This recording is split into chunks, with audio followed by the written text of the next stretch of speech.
మకర సంక్రాంతి రోజున చేసే దానాలు విశేష ఫలితాలను ఇస్తుంది, దారిద్ర్యాన్ని దూరం చేస్తుంది. పూర్వకాలంలో గుణవంతురాలు పతివ్రత శిరోమణి అయిన కృపి అనే పుణ్యస్త్రీ ఉండేది. ఈమె ఎవరో కాదు, ద్రోణాచార్యుల భార్య. ఒకనాడు ద్రోణాచార్యుడు ఆశ్రమంలో లేని సమయంలో దుర్వాసముని సమిధల కోసం అన్వేషణ సాగిస్తూ అటుగా వచ్చాడు. వచ్చిన మునిని కృపి పూజించి తమ పేదతనాన్ని చెప్పుతోంది. తమకు పిల్లలు కూడా లేరని చెప్పుకుంది.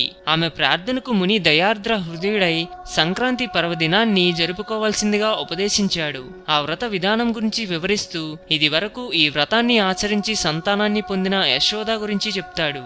అందుకే మకర సంక్రాంతి రోజున బ్రాహ్మణులకు పెరుగన్నం దానం చేస్తే సంతానం సౌభాగ్యం కలుగుతుందని వివరించాడు. వెంటనే కృపి దగ్గరగా ఉన్న నదికి వెళ్లి శరీరానికి నువ్వుల పిండి రాసుకుని స్నానం చేసి వచ్చి దుర్వాస మహమునికి పెరుగు దానం చేసింది. అలా దానం చేయడం ద్వారా ఆమెకు అశ్వత్థామ పుట్టాడు. ఈ విధంగా సంక్రాంతి నాడు దానాలు చేసినట్లయితే కోరుకున్న కోరికలు నెరవేరుతాయి. హిందూయిజం గురించి మరెన్నో గొప్ప గొప్ప విషయాలను తెలుసుకోవడం కోసం మా ఛానల్ని సబ్స్క్రైబ్ చేయండి. ఈ వీడియో మీకు నచ్చినట్లయితే లైక్ చేయండి, షేర్ చేయండి.